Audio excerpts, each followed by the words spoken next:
Aportes de la teoría de Burroughs Frederick Skinner. El condicionamiento operante, llamado también instrumental y hoy en día análisis experimental de la conducta, fue desarrollado por el psicólogo B. F. Skinner. El condicionamiento operante es la teoría psicológica del aprendizaje que explica la conducta voluntaria del cuerpo en su relación con el medio ambiente, basados en un método experimental. Ante un estímulo se produce una respuesta voluntaria, la cual puede ser reforzada de manera positiva o negativa, provocando que la conducta operante se fortalezca o debilite. Skinner, al poner de manifiesto a través de su condicionamiento operante que la conducta humana es manipulable, logró que su teoría fuera introducida en la educación para el proceso enseñanza-aprendizaje. Los educadores tienen una marcada influencia de la teoría conductista operante, ya que para ellos el comportamiento de los estudiantes es una respuesta a su ambiente pasado y presente, en la cual todo este comportamiento es aprendido. Por lo tanto, cualquier problema de conducta es el reflejo de los refuerzos que dicho comportamiento ha tenido. Como la teoría de los refuerzos tiene que ver con el control de las conductas, los maestros deben proveer a los educandos un ambiente adecuado para el refuerzo de las conductas deseadas. Por consiguiente, las conductas no deseadas que el estudiante tenga en el aula pueden ser modificadas utilizando los principios básicos del condicionamiento operante. Las posiciones más comunes adoptadas por los profesores en centros escolares son las siguientes. Todo estudiante necesita ser calificado con notas, estrellas, etc., como motivación para aprender y cumplir con los requisitos escolares. Cada estudiante debe ser calificado con base a los estándares de aprendizaje que la persona traza para todos los estudiantes por igual.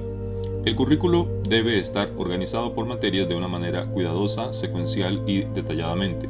Algunas técnicas para cambiar las conductas no deseadas del estudiante en el centro escolar son: refuerzo de las conductas deseadas, que de esta manera competirá con la conducta no deseada hasta reemplazarla por completo. Debilitar las conductas no deseadas eliminando los refuerzos de estas. Usar castigos para debilitar la conducta no deseada.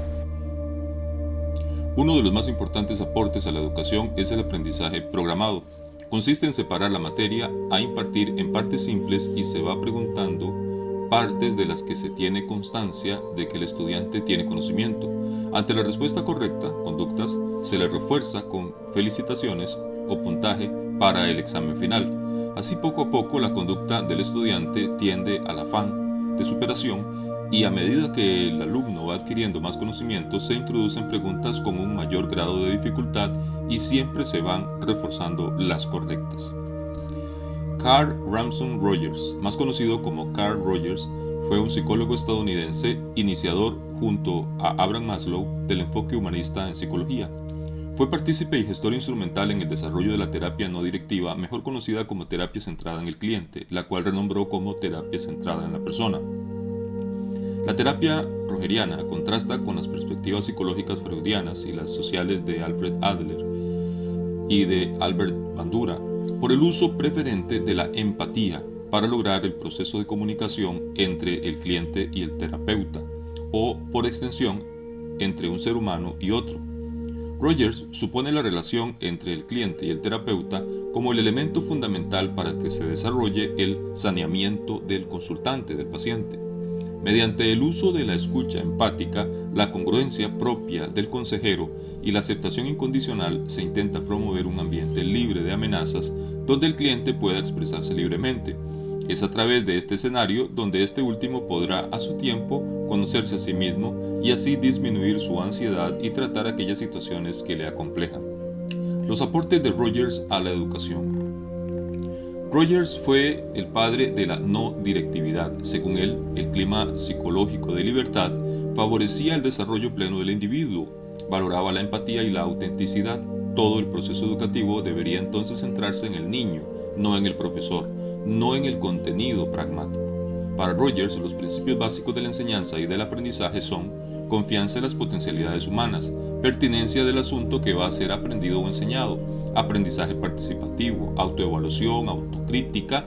El aprendizaje sería tan profundo como importante para la totalidad de la persona que se educa. No podemos enseñar a otra persona directamente, de ahí la importancia del educador o facilitador del aprendizaje. Él debería crear un clima inicial comunicativo comunicar confianza, aclarar, motivar con congruencia y autenticidad. Él llama a esto comprensión empática. Para Rogers, el objetivo de la educación es ayudar a los estudiantes a convertirse en individuos capaces de tener iniciativa propia para la acción, responsables por sus acciones, que trabajarán no para obtener la aprobación de los demás, sino para alcanzar sus propios objetivos. Algunos principios del aprendizaje. Los seres humanos tienen natural potencialidad para aprender. El aprendizaje significativo se verifica cuando el estudiante percibe que la materia por estudiar se relaciona con sus propios objetos. Es por medio de actos como se adquiere un aprendizaje más significativo. El aprendizaje es facilitado cuando el estudiante participa de su proceso responsablemente. El aprendizaje autoiniciado, que comprende toda la persona del aprendiz, sus sentimientos, al igual que su inteligencia, es el más durable. El aprendizaje socialmente más útil en el mundo moderno es el del propio proceso de aprendizaje, una continua apertura a la experiencia y a la incorporación dentro de sí mismo del proceso de cambio. Una persona no puede enseñar directamente a otra, solo puede facilitar su aprendizaje. Una persona se resiste, por medio de la negación o la distorsión, a una experiencia que, al asimilarla, provocaría un cambio en su propia organización. La estructura y la organización propias de una persona se vuelven rígidas bajo amenaza y se relajan si la persona no se siente amenazada. Paulo Freire.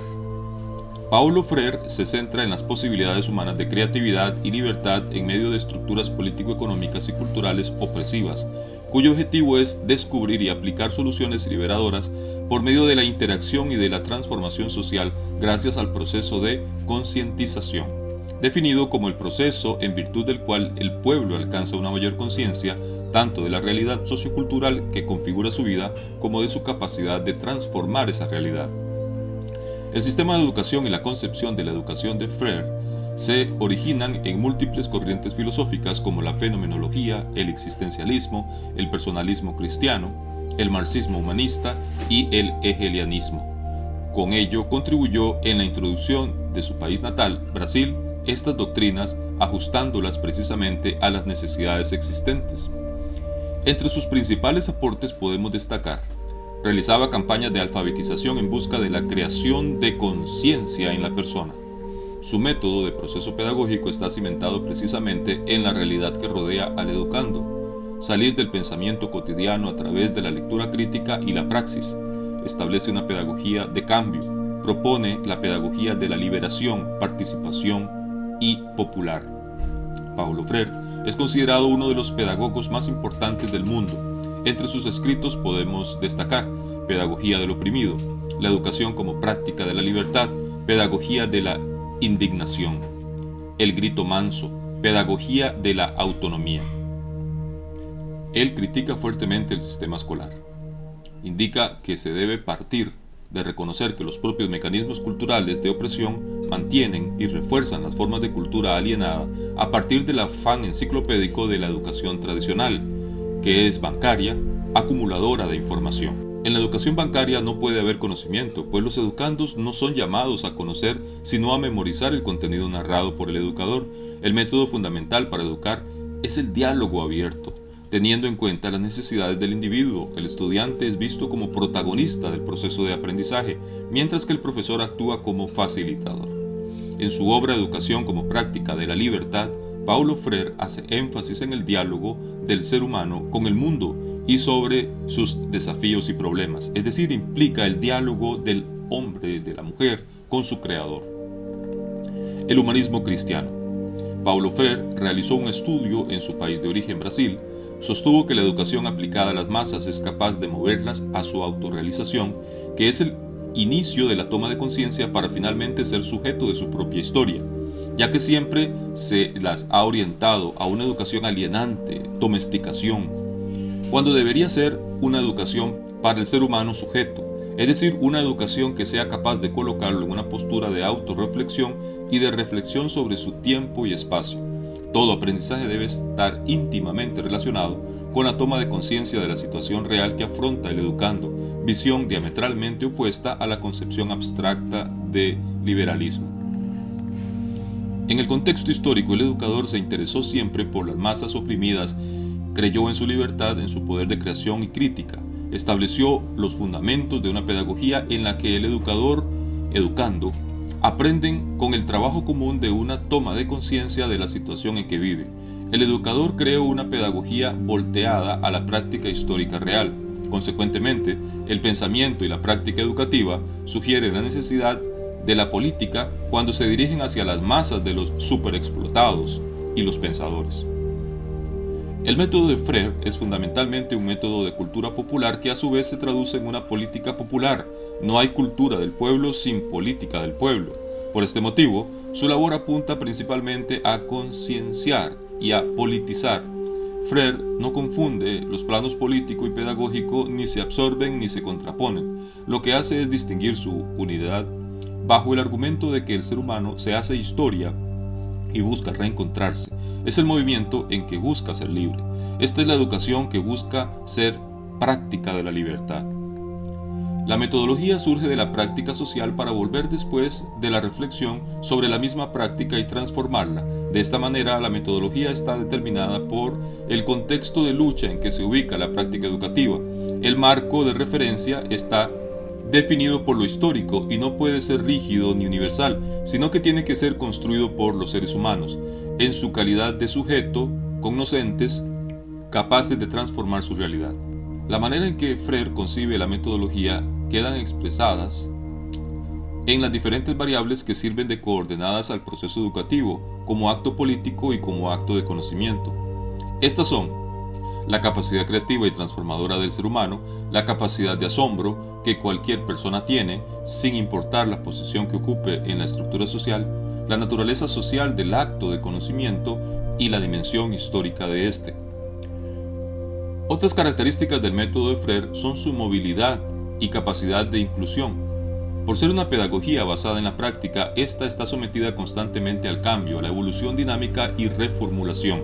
Si el ser humano es un ser inacabado, y este ser inacabado es el centro y motor de esta pedagogía, es obvio que el método tendrá que seguir su ritmo de dinamicidad y desarrollo como una constante reformulación. El pensamiento marxista existencialista de Freire representa un aporte contra la gran enajenación del ser humano, la pérdida de sí mismo y la de su transformación en cosa. Su codificación, su enfoque es un movimiento dialéctico contra la deshumanización y automatización del ser humano, y es una despiadada crítica de todas las respuestas pedagógicas que vienen desde los mismos opresores. El problema para Freire es la existencia del individuo real, en su explotación, en su marginación histórica de siempre, aturdido por la circunstancia, deshumanizado por el sufrimiento, pero que ese ser que experimenta el sufrimiento es un ser apasionado. La pasión es la fuerza del ser humano que se esfuerza por autoliberarse. Ese es el problema, cómo se lidera este proceso educativo, la realidad del latinoamericano oprimido. Entonces, Freire propone una nueva pedagogía que la traduce en un método de alfabetización con técnicas que proponen valorar al ser humano. Freire, como Rousseau, advierte que el lenguaje no puede ser instituido, que la pedagogía no debe y no puede recurrir a un lenguaje que responde a la lógica de los decididores, ya que constituido por las clases dominantes, que con esas palabras solo se pueden referir a cosas ya constituidas. Freire quiere clasificar de nuevo, con nuevas categorías, con nuevas palabras, que refieran a cosas del mundo real del oprimido.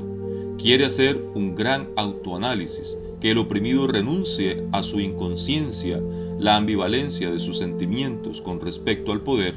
La pedagogía tiene para Freire una función insurreccional, deconstructora de murallas. Su dialéctica colectiva evitará los extremos, descarta las vías autoritarias hacia la libertad.